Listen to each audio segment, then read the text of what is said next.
Tell us why you're running for Attorney General.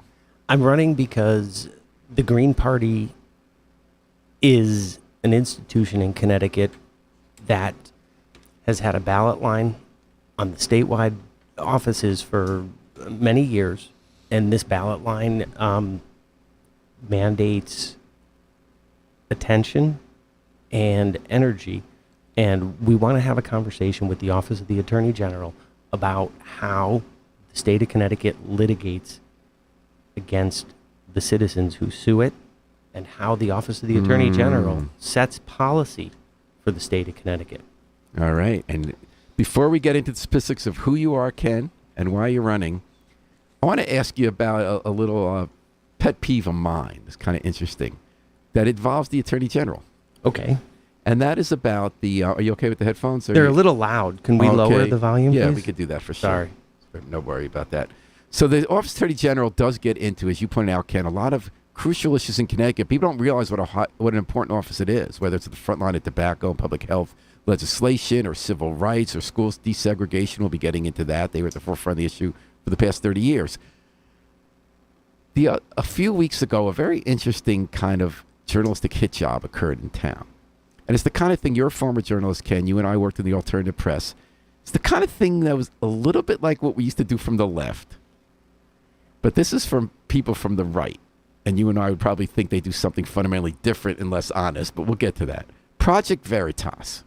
It's a kind of kamikaze right-wing, billionaire-funded outfit that does deceptive reporting, whether it's stealing the diaries of presidential candidates or they pose as people to deceive a subject who's liberal or lefty, and then gets video that it takes out of context and then blows up into a big issue that right-wing politicians glom onto and then get left-wing politicians and media to agree about and change the whole conversation. That happened in Greenwich the other day. Project Veritas sent a woman, and they don't tell us the whole story. It looked like she went to a bar with some guy who was a mid-level administrator at a COSCOP school.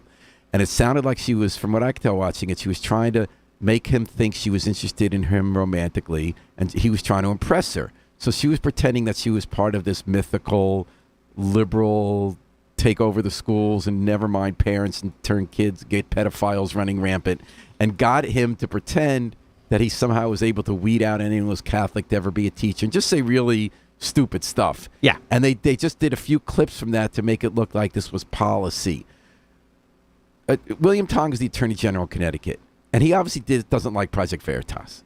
But all the other politicians, Democrats and Republicans alike, rushed to say, this is terrible, fire the guy, we are not going to be for this kind of bigotry and bias. And William Tong, whose office oversees that you're running for civil rights probes, is investigating a civil rights violation. How would you have handled that, and what was your take on it? So I had two or three thoughts. Project Veritas went to trial in the District of Columbia, United States District Court recently, right, because it hired a woman to create a fake identity and infiltrate in 2016 a Democratic Party campaign operation shop, like political operatives who are well known within the Democratic Party. And these people were doing rapid response on the ground to Trump rallies. And this woman infiltrated Project Veritas with a fake name and a fake biography and a fake resume. And she surreptitiously recorded hundreds and hundreds of hours and got access to things. And I was reading the motion to dismiss and some of the pretrial motions because I'm really fascinated, because I was thinking about, okay, I want to know how Project Veritas operates. And the best way to find that out is when they're defending themselves from a lawsuit. And reading about it, I was kind of shocked at the manner in which they employed subterfuge.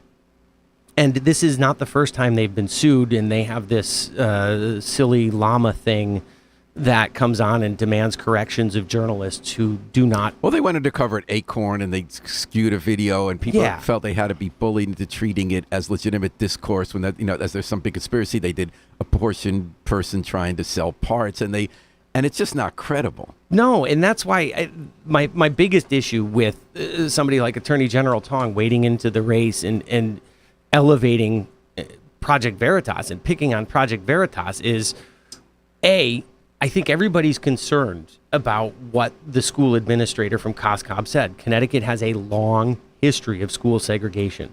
The Attorney General's office got a bottle of champagne from John Rowland. I remember that. Dick After Blumenthal. they famously they won a round of the Sheff versus O'Neill school desegregation lawsuit. And that forever changed Milo Sheff in his life. Milo was never the same kid after feeling that defeat, knowing the state was against them. Yeah, and like that's a hard burden for a kid like Milo to carry, and for John Rowland to celebrate it and Dick Blumenthal to accept the bottle of champagne. It's just so William Tong has actually been relatively good on Sheff versus O'Neill, according to And we're going to get to that later in the show. So one would think that this would be an opportunity for Attorney General Tong to use his civil rights office to investigate. And the thing is, when you investigate that particular piece, of course, you're going to capture Project Veritas in your investigation. But to go after and say, I'm going to investigate Project Veritas, to me, it changes the focus. So your criticism is not that he's investigating the school administrator for bragging to some woman he's trying to impress that he doesn't let Catholics teach at the school. Because he said, I'm investigating both sides. He says, I also going to look at how Project Veritas operated. You think he shouldn't be doing that? I mean, why give Project Veritas any credibility whatsoever? And why spend dollars investigating them? Because but what I'm trying to figure out, Ken, is which part of the investigation you object to. I object to going after Project Veritas simply because they did that reporting. We all know who they are. Let's focus on our own house. Let's not worry about the provocateurs. What about that?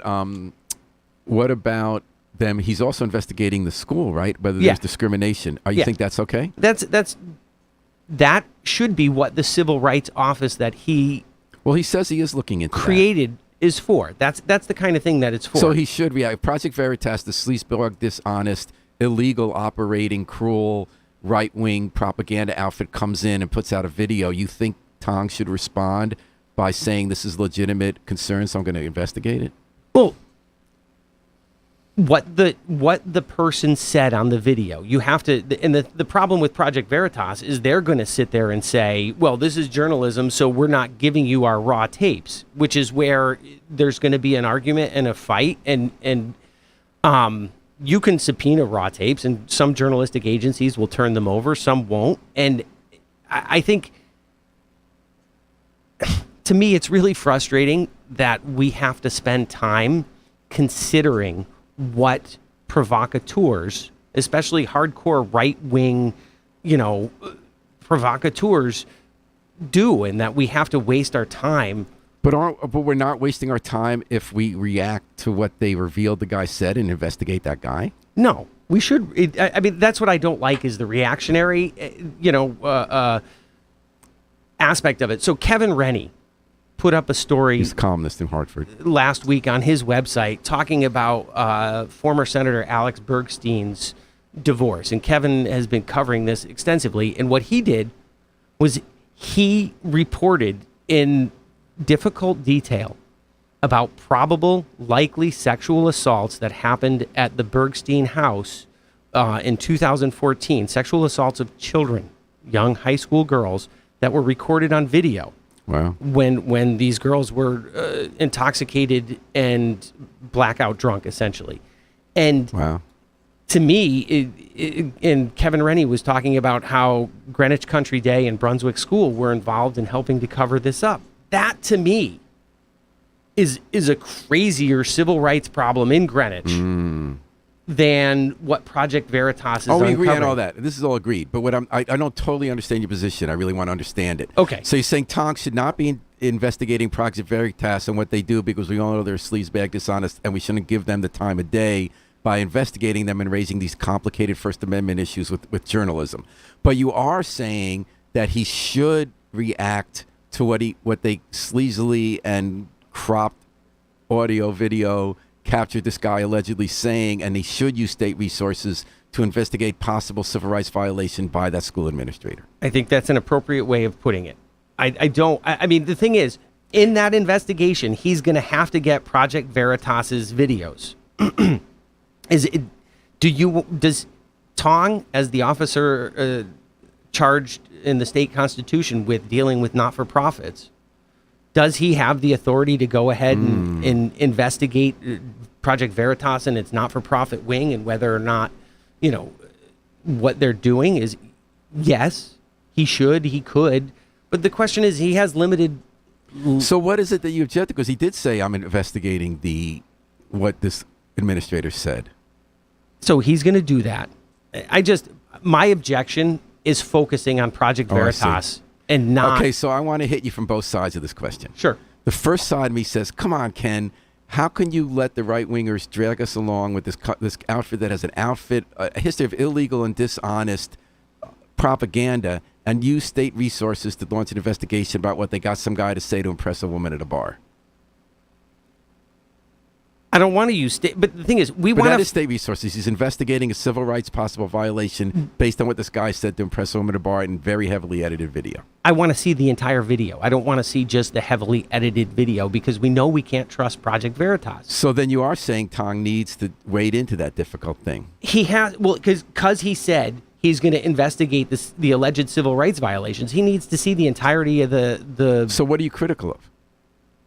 He's put emphasis. So he shouldn't have emphasized that he's interested in what they might have done wrong. Yeah. So I'm going to say, even though my worldview is yours and not his. Yes. I'm going to say that I think that he was right to bring that up. He's the only official who didn't feel he had to just worship the altar of this completely dishonest, rapacious, right-wing outfit. And I'm of the opinion that, if this Project Democracy, I think that's the name of the lawsuit, in Washington, D.C. succeeds, they're going to wipe Project Veritas off the map. So you think we don't need to bother with that here? That's what I'm saying. Let's not give him the time of day. Let's subpoena his things and look. So it's more the emphasis of Tong's public comments. He does need to go. You agree he needs to go emphasize.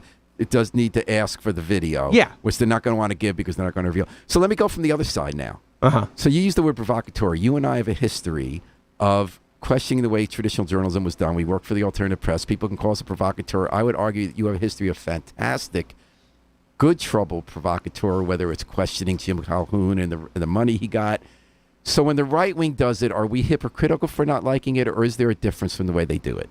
There's a difference in the way they do it. This isn't ABC going undercover at Food Lion. Well, I want to ask about Food Lion next. This isn't ABC going undercover. Now, the problem with Food Lion is, so people remember that was in the last century. ABC had someone apply for a job at a supermarket, right? And they went undercover to record crimes created by basically health and safety violations by this company. They aired the video.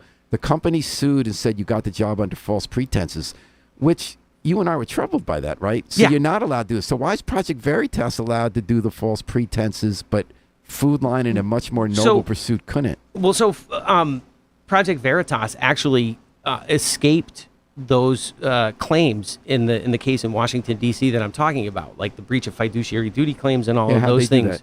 It was on a motion to dismiss, and the court cited that there is some public interest, and so.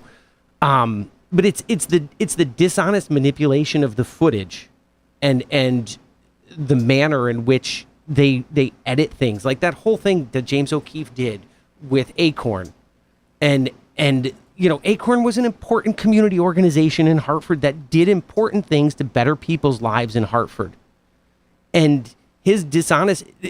What I think the right wing is very good at doing is knowing how to press the buttons of the left wing and force them to react. Of course, like as though everyone's against pedophilia, it's terrible. That doesn't mean that there's a ring operating with Hillary Clinton outside of a pizzeria in Washington where the QAnon guy shoots it up as the right-wing provocateurs make money off of spreading those stories. Exactly. And so, it's Al Franken has to resign because right-wing provocateurs push this story against him. Meanwhile, Matt Getz in Florida has crazy allegations against him, and he's still in. And so the right wing understands the weaknesses of the left wing and is able to use it against it. And the left wing caves. And always.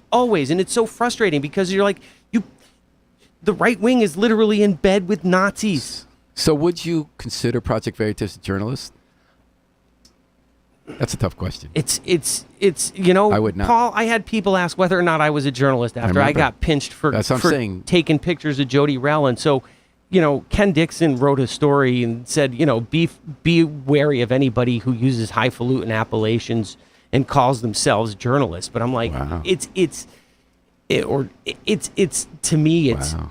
it's Right, because there's this like mainstream corporate news idea of what a journalist is that doesn't push the button, that doesn't question exactly. And power. look, Yeah. I went to Newhouse at Syracuse. I was trained in how. Oh, you were working for the Hartford Advocate. You were a reporter. Yeah, You just I was weren't a at reporter. boring corporate news daily. Yeah. I worked at multiple daily news. Yeah. The Waterbury Republican American, after the Jim Calhoun incident, the Waterbury Republican American didn't pretend that I ever worked there. You know what I'm saying? They disavow any knowledge of my previous employment. But like I worked there for 5 years when I was in high school and college and afterwards. And you're like, so journalism is a broad swath of activities that involves. I guess the difference I would make is that even if you're an opinion journalist, an advocate journalist, you're telling your reader and your viewer, I'm interested in the truth and the facts. I'm not going to go in there dishonestly, commit a crime, and then show you something that isn't really what happened, but just purely to advance an ideological narrative. The line between propaganda Yeah. and journalism is very thin. And, one of the things that I admire about the post-World War II and liberal democratic order is that the Russians, the British, and the Americans decided to prosecute propagandists at Nuremberg. And I think that's really important because we have to understand the difference between speech advocacy that does harm and intolerant speech versus reporting. But you don't want Tong to go after Project Veritas. Because what purpose will it serve? Because it's to me, it's a target. Is Tong going to be able to shut down Project Veritas? No. Is Tong going to be able to prevent them from operating in Connecticut? No. Is he going to be able to change them? No. There has to be a different concerted strategy. And my theory, this could be I don't think Tong can win civil damages from Project Veritas in a manner that would bankrupt them. I feel like the only way to put the racist genie back in the bottle that Trump unleashed when he went down that elevator like 7 years ago now, the only way is to bankrupt the racists. Right? That's the only way to do it, is put them out of business, make it unprofitable. And you're saying there are already cases doing that with the New York Times case with Project Veritas. Yeah, it's not the New York Times. It's as I said. There is one with them that's coming out. Oh, there all is. their internal I'm not documents. aware of that. They've been fighting as journalists not to have to reveal their internal documents against the New York Times, And so the question is because New York Times wrote about their tactics and they sued the Times. Yes, and so they're actually suing the journalists who did real reporting on them. And I feel like it's appropriate to call them propagandists, but there may be times when the state attorney general doesn't have to waste his powder on that. No, and like the problem with Project Veritas is once in a while, even a blind pig finds a truffle, right? In the course of their manipulation and their information warfare, they may unearth a nugget of truth, and the question is that nugget of truth that has been manipulated by questionable reporting And Harry standards. Drost, who comes from the Project Veritas school and manages his radio station when he doesn't have COVID, writes in, "Real reporting, LOL, what a joke." Thanks, Harry. You're listening to Dateline New Haven on WNHH-FM, and we have one of the most interesting candidates you should know about this year running for state office, Ken Krayeske. He's running for Attorney General from the Green Party. He has decades of first journalistic experience and then legal experience shaking up the state. Let's talk about that. Where'd you grow up, Ken? I grew up in Watertown, Paul. Watertown, where Yes. our former police chief who got run out of town just became deputy chief. I noticed that's a small town. It is. It was extraordinarily segregated. I did not understand it when I was little. That makes sense to me because we used to go out of town and she came from East Haven and policed that way. I didn't understand when I went to Fletcher W. Judson Elementary School on Hamilton Ave in Watertown why there were only 2 black children in the entire elementary school. And that was I was there in 78, 79, 80, 81, 82. Then my parents put me in a parochial Catholic school for 6th, 7th, and 8th, and then I went to Holy Cross High School. And my freshman orientation speech was given by a congressman named John Rowland. Oh, wow. And I immediately knew he was somebody to avoid even when I was 14. Well, tell me about that experience growing up in Watertown. How does that figure into your running for Attorney General? It was a suburban car-centric experience that is, as I look at it now, I look at the suburbs and I say, this is a creation of racism. Across the street when I was little, it was all farms. They were cows, and we would go fly our green giant kite in the cow pasture across the street from us. And slowly, the house that I grew up in used to be in an airport. It was at the top of a hill on what they call the Seven Hills in Watertown. And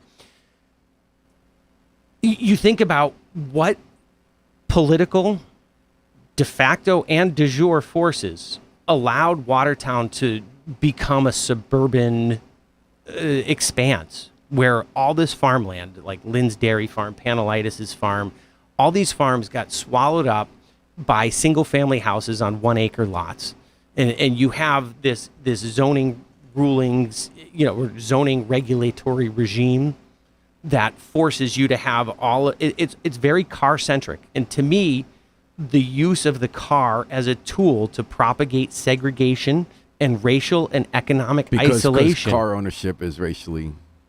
And the thing is, the creation of the interstate highways in the 1950s and 60s allowed brain drain and white flight to take place. So you have all of these white people who can afford cars. So before we go on with the rest of your personal story, Ken, fast forward to you running for Attorney General. How would your concerns about legalized de facto de jure segregation that you saw as an elementary school kid, how would that impact something you might do as Attorney General? Well, so I really am interested in regionalization and eliminating 169 different fiefdoms. And this is not a popular thing to say because everybody is so secure. And Ned Lamont, when he was elected the first time, said he was going to deal with that. It got nowhere. What can an attorney general do with regionalism? So I think there's a number of things that the attorney general can do. I think one of the most important things happening in the state of Connecticut that nobody talks about is an insurance agency called CIRMA, the Connecticut Interlocal Risk Management Agency. Wasn't that founded by Connecticut Conference of Municipalities? Exactly. And 164 out of 169 towns share an insurance company. There are like 5 municipalities that have opted out, like Hartford, Waterbury, they're self-insured. We are in New Haven, too. Yes. And, well, no, New Haven's part of CIRMA. Oh, really? Yeah. Okay. Justin Elliker is on the board of directors of CIRMA in his position as the mayor of New Haven. And I've long thought that the attorney general can team up with CIRMA to deal with executive branch police power abuses. Because CIRMA has this wealth of knowledge about how many cops are sued and what the payouts are. And it's a public institution, essentially, right? Because all of its members are municipalities. It was founded by CCM. And so even though it's a private corporation, it's largely... kind of quasi-public. It's quasi-public. And so I think CIRMA is an example of what the Attorney General's office could potentially do in terms of regionalizing. Tell me more about this. So what would the actions you would take be? Okay, so I think an ideal opportunity would be to have a conference of all 169 corporation councils. Like big towns and cities have corporation councils, smaller towns have town attorneys. But I'm not aware of any meeting or organization in the state of Connecticut led by the Office of the Attorney General wherein the Attorney General calls together all of his counterparts from all of the towns to find out what are the most pressing issues that the state can help you with. Right? Maybe it's pooling contracting. Maybe it's pooling bidding. There was that one suggestion many years ago about opening the state health insurance pool to towns. And I think the Attorney General can play a vital role in helping lubricate and coordinate by tearing down legal barriers or figuring out... So in other words, because he's the state lawyer, you could talk to city lawyers about what legal payouts they're facing, what legal challenges, and how he could be then spurring, it could be legislation with the state or carrots and sticks for organization. Bring me back to the police brutality data. How does that... So when somebody calls me up and says, hey, the Waterbury Police Department threw me off of... I was climbing a brick wall to escape and the cop pushed me over and I cracked my wrist and cracked my elbow. Is that a real call? Yes. Paul, I had a feeling you didn't make that one up, Ken. Paul, I will make up nothing that I talk to you about. You don't understand the calls that I get. I'm famous in prison, and I get calls every day from people who are desperate for relief from the racist mass incarceration machine that grinds people into corpses. Mm-hmm. And so I when I bring up exampple like that, they're real. So now how's the AG going to deal with that? Partly by trying to get good data from Kerma and the corp councils about what they're paying, and then what do you do with that? What do you do with that? You combine it with the Penn Act data that people like Andrew and Clark... And that's about Alvin Penn State Center had a law that we're collecting data on traffic stops by race. And you combine it with Penn Act data, and you combine it with what Andrew Clark and the Institute for Municipal Policy Research at UConn is doing in downtown Hartford, and try to figure out ways. So Kerma can institute policies that say we're not going to insure this municipality for police brutality unless they do X, Y, and Z. Right? The Attorney General's office. I mean, it was not fight people who necessarily... Yeah. Exactly. So one of the biggest frustrations I have with the way that the Public Safety Division of the Office of the Attorney General of the state of Connecticut litigates cases is that they never look and say, geez, it looks like our guys really did something bad here. And you're talking here about state police now. State police departments of corrections.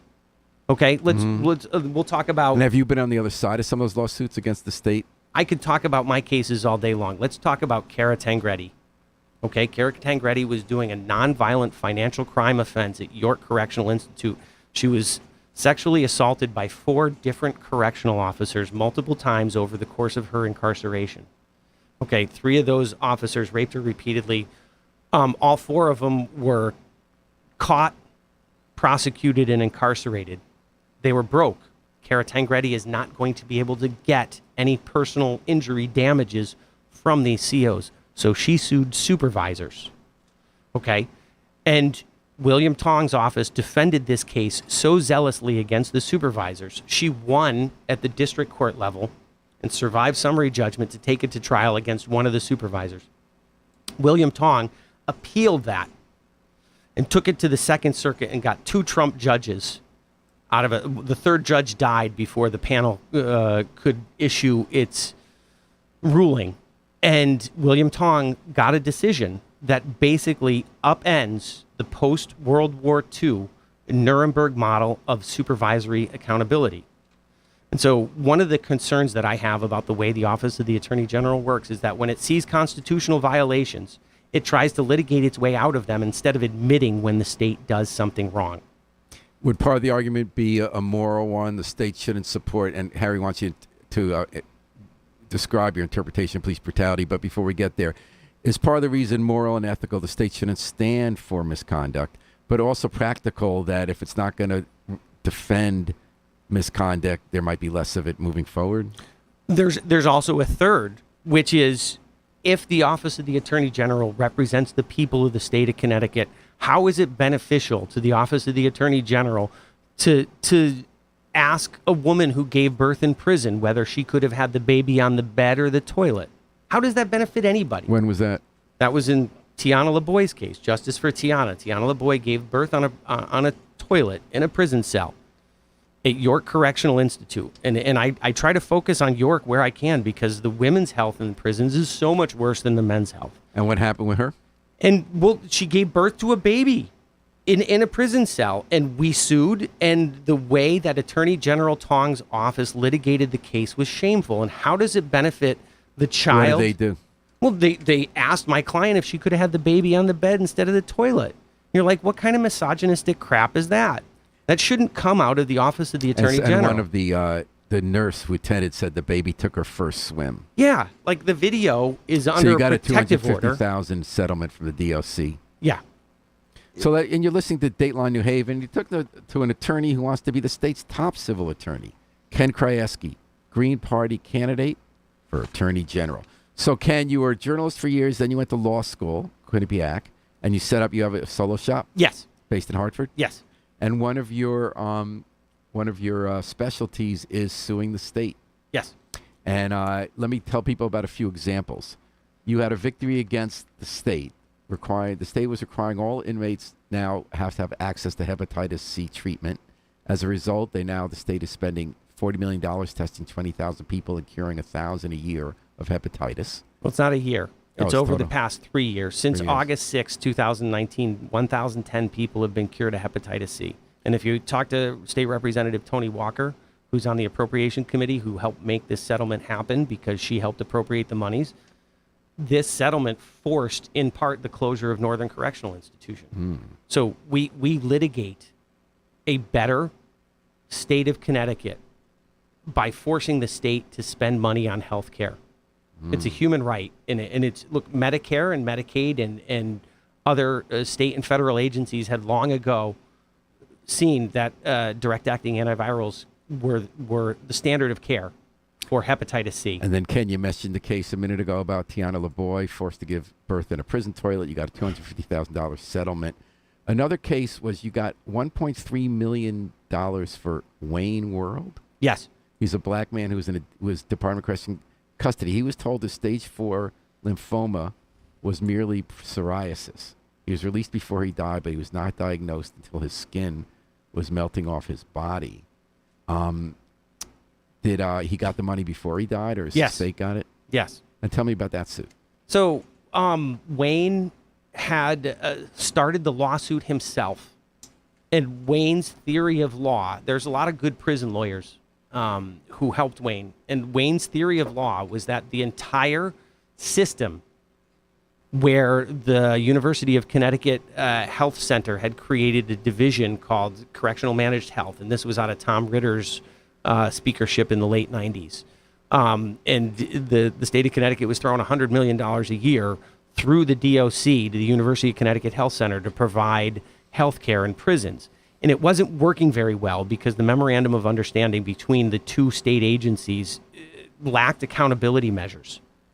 And that was well known. The Office of the Public Auditor, the offices of the public auditors, the accountants for the state, had written about it. And Wayne had drafted a complaint that survived a motion to dismiss, saying, "Look, Scott Semple is responsible for them not DOC commissioner for them not diagnosing my cancer because he has cut the budget and he knows that there's no accountability." And so I talked about Cara Tangretti before.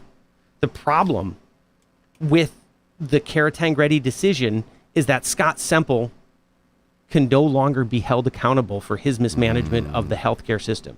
So I have emails that Scott Semple knew a dentist in Cheshire was pulling teeth that could be repaired. Instead of drilling cavities, he was simply pulling teeth. That is an Eighth Amendment constitutional violation. It's clear. There's plenty of precedent around the country that says dentists need to fill cavities and not pull teeth. When you lose teeth, you lose years off your life. It's clear. Okay? Guess I'm going sooner than I thought.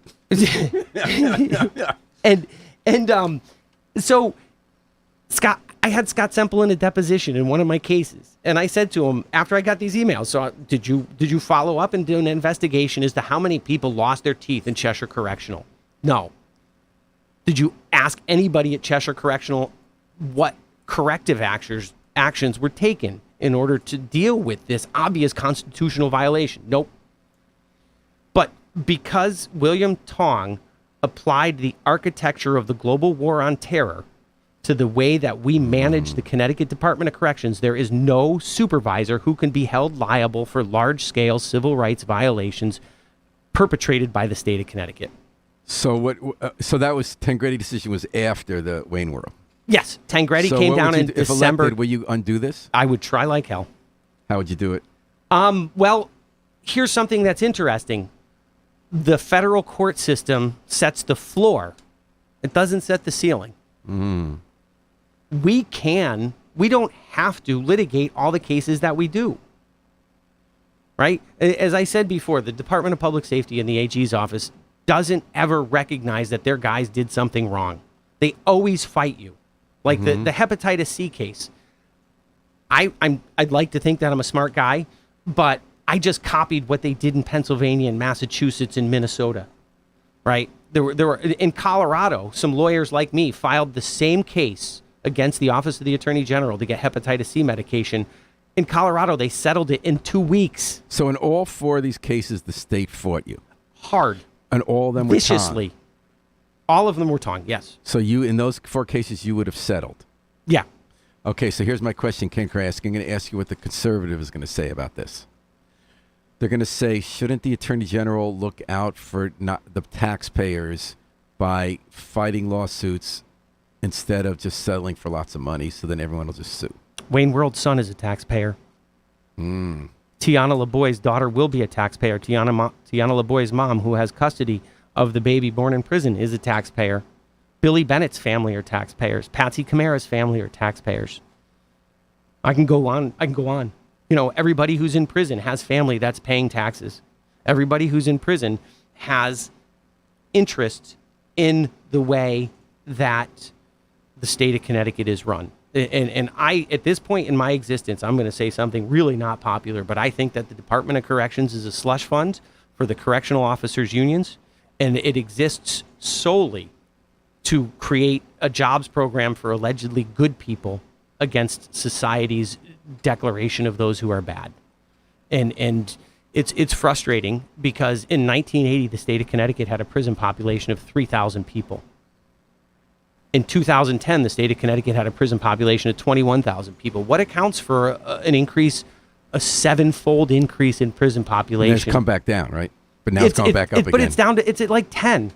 We're still 3-fold over 1980. It's going back up. Yeah. So what explanation do we have other than Ronald Reagan? I don't have a good one. And when I say Ronald Reagan, I'm saying about the war on drugs. I'm talking about the war on drugs, which is shorthand. Mandatory minimum sentences. Which is shorthand for racist policies of mass incarceration that the state of Connecticut hasn't been able to quit. And the increase of the police state. Like, why does a town like Watertown need like 50 officers? I mean, it's not like they're going after people who commit wage and hour violations. It's not like they're going after people who you know, white people who sell drugs in the suburbs. You know, they're not doing that. They're going after, and I don't think that police are able to appropriately deal with violent crime with the methodologies that they use now. Ken Krayeske, running for Attorney General. One of the points that incumbents make when they run for Attorney General for another term, like William Tong, is they bring boatloads of money into the state. That's a revenue generator. They join with other attorneys general and they do lawsuits against big corporations who have polluted or poisoned people or killed people, whether it's Jules. We got $438.5 million multi-state settlement about opioids, $60 million from Frontier for their screwing up the service, $22 million here for false settlement claims for 34 states on kickbacks from an optical lens. Every day we get the press releases, or every week at least, about tons of money coming in from these settlements against these corporations. Is that a good part of the office that they're doing right? I think so, and I think it's low-hanging fruit, and I think there's a lot more money out there to be made for the state of Connecticut. And why doesn't the state of Connecticut do what Javier Becerra, the Attorney General of California, did and sue Uber as for misclassifying drivers? Right? Mm-hmm. Wage and hour laws in both federal and state allow for attorney's fees. Right? Why doesn't the AG's office go after Uber? So William Tong, actually George Jepson and William Tong that was the predecessor, George Jepson, joined Javier Becerra to sue Uber when there was a data breach, when privacy information of Uber clients was released. But why didn't Tong join Javier Becerra in going after the sort of motherlode of the corporate model of Uber, which is gig economy drivers who aren't employees but sort of utilize their cars, and the Uber drivers are employees. It's so interesting that I'm with you on this one. The Uber drivers demonstrating last week said they actually were not for the bill that would make them employees. They just want the company to have to pay minimum health care and show how much they're getting from each ride for real and make it more. It's interesting. It's fascinating, but there has to be an adult in the room who can help the sides negotiate. And I think the Attorney General, that's a different context. The Attorney General's office can help sides negotiate and help sides come to, because litigation is war by other means, and very few cases go to trial. Everything settles. And that's the art of negotiation and mediation. Ken Krayeske, Green Party candidate for Attorney General in the state of Connecticut. Tell me about eviction, housing, and foreclosure. That's a big issue in the state. Is there much? And you can't do everything as Attorney General. There's certain places you have, you talked about thinking creatively how you can deal with regionalism and local policies on rewarding or not rewarding through insurance, or how you deal with police brutality. What about how we're coming up on a new foreclosure eviction crisis? The protections of the pandemic are ending. What are we going to do about that? Is there anything the AG can do on a civil side? So I'm not sure. I've thought about housing somewhat, and I really don't understand why we simply can't, as a community, provide everybody with a one-bedroom apartment at a reasonable rate. I feel like we have a huge homelessness crisis in Hartford, in New Haven, and we have an untold homelessness crisis of young people who can't afford rents that couch surf. And we need to figure out solutions to these. And part of it is the city of Hartford hiring more housing inspectors than police officers, right? Part of it is the housing inspection. Part of it is the fair rent piece. Part of it is 8230G, which is, fighting the NIMBYism in the suburbs against affordable housing. There's a lot of different ways to approach it. One of the things that I often play what if with is, what if Wes Horton and John Britton didn't drop the housing component of Sheff versus O'Neill? Because the original Sheff versus O'Neill case had a count that said housing segregation is both de facto and de jure. And there was some people believed that housing patterns were at the root of school segregation. Exactly, which is what I was talking about earlier in Watertown. It's not a mistake that the elementary school... Let's talk about Sheff versus O'Neill, because that's been coming up a lot. That was the lawsuit filed, I believe it was around the early 90s by... Late 80s. Late 80s, John Britton in Hartford area. Yes. About how segregated the schools were. The case went on for many years. The state fought it, but eventually there was a settlement. Yes. And the AG fought it, and then there was a settlement. And all those years, my wife covered it pretty intensely back at the time. She's a journalist. And I remember she interviewed John Britton, who was the lead attorney in that case, a lot. And he said, you caused the problem in the state. You have to fix it. Because the question always is, what's the remedy? And then what the state did in response was to open slots for urban kids in suburban schools. Magnet schools. And more magnet schools. And I'm not sure that has helped. In New Haven, it's the white kids often from the city who get the spots in the suburban school. Or I know a bunch of black parents who went to Woodbridge schools, which are white, and they actually weren't happy with that. They said the culture was too rough. They'd rather they had more money for their schools. I always thought back then, what is the solution? Like, it's wrong. It's illegal under our Constitution. Very good ruling by the court. But has anyone really come up with, like, whether the causes are human nature, housing policy, zoning policy related to that, or steering kids, or how you do funding? What is the solution? Why do we have like 150 different superintendents for 150 different school districts? We have a redundancy built into the way that we manage schools in the state of Connecticut.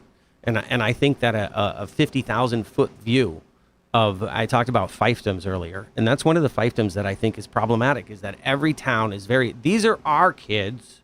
Now, those are your kids. And I've always been with you on regionalization. I do find that some people in cities, especially of color, don't like the idea, because they say if New Haven's 135,000 people and we're in an area with whatever the regions can be defined as 600, 700,000, white suburbanates are going to control it. So how about we do this? Instead of messing with the educational cost sharing formula, or instead of giving CREC, which is Capital Region Education Council up in Hartford, I'm not sure what they said CREC. CREC is the acronym for the unintended consequence of Sheff, which is the massive regional magnet school. Right. I don't know that that's really worked to help with segregation. So it has had benefits. Okay, and I have to, when I'm talking about Sheff, I have to do full disclosure. My wife was a plaintiff in Sheff. Wildelise Bermudez was, so Milo Sheff was the African-American plaintiff. Wildelise, Pedro, and Ava Bermudez were the Puerto Rican plaintiffs. And Pedro's right here, your father-in-law, in the studio. And he was one of the people he was a school teacher in Hartford in the 1980s and saw the problems that his students faced. And I'm so proud of what my wife and her family helped accomplish, right? They brought an issue to the forefront, and it's huge. And the Connollys were the white family from West Hartford that whose children were plaintiffs. So Sheff, the unintended consequences of Sheff, though, is to starve certain school districts of money and flood tons of state money into these regional outfits like CREC that don't necessarily fix the problem. And I think, why don't we just say the state of Connecticut is going to run every school system? We're a small state, 3.5 million people. It's smaller than the Houston or Los Angeles public school system. It's smaller than the New York City public school system. Why do we need 150 different school districts? And why can't we say, why does Greenwich get to spend $25,000 or something like that per pupil per year, and the city of New Haven only gets to spend $17,000 per For pupil. higher special needs. I would argue that rather than cutting Greenwich, though, you just spend more money overall, so everybody has enough. Exactly. I'm Harry doing, Draw says school choice, which is sort of the conservative argument. Let the parents take the money where they want to go. Is the argument that therefore you're not changing the structural problem that consigns the vast majority of people to few choices. Yes, and then you get into the whole, well, school choice, I want to take my voucher and put it into a religious school. So if you were Attorney General, would that be what you would have sought at the settlement? I probably would have directed the Department of... one of the most powerful things that the Attorney General's office do is to attorn. Attorneys attorn. What right? does that mean? Attorn. It's like you provide advice. I never knew the root of the word. Yeah. You provide advice and counsel to your clients. And so the Attorney General can be really smart and go to the Department of Education and say, hey, if we did it this way, maybe we could solve this problem and this problem. And there may be an unintended consequence, but that unintended consequence is possibly less than the other problems. My job as an attorney, when people come to me, they come to me with problems that have taken years to make, and I have to undo it, and it takes years to undo the problem. And what we do is solve problems. I always joke that you're only coming to me because the shit has hit the fan, and I have to clean it off, or you need help cleaning it off. Well, Ken, before I let you get back to cleaning, we are kind of running low on time. I wanted to make sure we get to the point about the Green Party. So you're running as a third-party candidate. You've been involved in Green Party campaigns over the years. Cliff Thornton, who ran a marijuana legalization campaign way before its time, turned out to be the consensus, and now we legalized. And often third parties do that. Third parties recognize where to go outside the current discourse, and the current discourse catches up with it. Why are you running third party? What's wrong with the two-party system? So the two-party system is a statutory creature, meaning state law has enshrined that both of these institutions, which are nominally private institutions with their own bylaws, will provide the candidates. Yeah, that's why I want you, by the way, if you get elected, I want you to get rid of this thing where the register our voters, if three candidates run and a Democrat or Republican loses, they still get to be in there because of state law that says you always have to have Democrat Republican. That's cartel behavior. Yeah, no, it is cartel behavior. And you know, Paul, we were right in 2006. Cliff Thornton was right, and I paid a price. I paid a terrible price. What was your price? I got arrested for advocating for Cliff Thornton. My January 3rd, 2007 arrest was a direct result of my advocacy on behalf of Cliff Thornton. I paid a price for that, and it sucked. And I had a special class in law school that nobody else had, which was litigating against the Office of the Attorney General. Because I hired Norm Pattis. I apologize, world. No, Norm had a lot of great cases over the years. As soon as the TV cameras disappeared, Norm skedaddled and left me with an associate who got run around. The Attorney Generals ran circles around him. But the thing is, we couldn't even win that case. And it was frustrating to me, but the Green Party has been right about student loan cancellation, about free college tuition, about Medicare for all, about mass transit, about investment in infrastructure, about ending the war in Iraq, about ending American military involvement overseas. You know, how many military bases do we have around the globe? We can't even count. Hundreds. You know, the Green Party has been right about green infrastructure and being carbon neutral and combating climate change. But there is significant oppression of third parties on the ballot. And you know, I went camping this weekend with my daughter and some friends, and one of the girls said to me, a friend was joking that I was a political prisoner. And I had to explain to a 9-year-old what happened 15 years ago. And it's shocking to say that Connecticut can have political prisoners because of the two-party system. And what we haven't been able to confront, and what the Democrats aren't confronting right now, is that one of the parties in the two-party structure has lost the compass. One of the parties in the two-party system now says elections are only valid if we win. And that is a dangerous position, especially when the Democrats always whine and moan like hit dogs holler when the Republicans do something that's potentially fascist, like the global war on terror. But then the Democrats adopt that and use it in governance, like I talked about supervisory liability. And so you have the Democrats that are unable to approach the situation where one of the parties in the two-party structure has lost the plot and has gone hard right authoritarian, and we don't have any civic institutions that can step in and fill the power vacuum. And it's imperative that we talk about how to build alternatives. We need to build.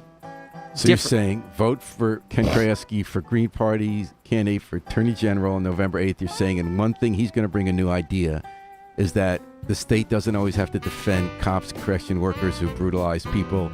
You can actually settle the cases and move for systemic change. Good way to summarize it? That's perfect, Paul. When I think about what I heard today, a lot of great ideas. You're so interesting to talk to, Ken. I could have gone on for hours. Yeah. And thanks, thank Paul. you for making this a more interesting campaign, Ken. Oh, thank you. You're welcome, and thank you for doing all that. So you how do, do people Paul. find out more about your campaign? Basically, I've been telling people that my law firm and what I do on an everyday basis is who I am and what I stand for. And so I don't have the time nor the money to set up a campaign infrastructure. We're running through the Green Party. So look at the state Connecticut Green Party website. Look at my personal website, which is not a campaign website. It's just what my law firm is. I have to draw a hard line ethically as to what is what. But I tell people what I do every day is what I perceive as leadership. I take extraordinary financial risks to prosecute civil rights violations. Sometimes I win, sometimes I lose, but leadership is putting yourself out there and pushing hard for the world that you want to see. All right. And I want to thank Nora Grace Flood, doing a great job behind the controls today while we're all praying for Harry Jost, the station manager, to get better fast. Ken Krayeske, candidate for Attorney General, Krayeske. Used to be a formidable byline, is now a formidable attorney's handle, and if he gets his way, it'll be the Attorney General of Connecticut. We're going to take it out with the Afro-Semitic Experience performing I Wish I Knew How It Would Feel to Be Free from the group CD, A Plea for Peace. This is Paul Bass inviting you to fly free with us all day and all night at WNHH, New Haven's home for community radio.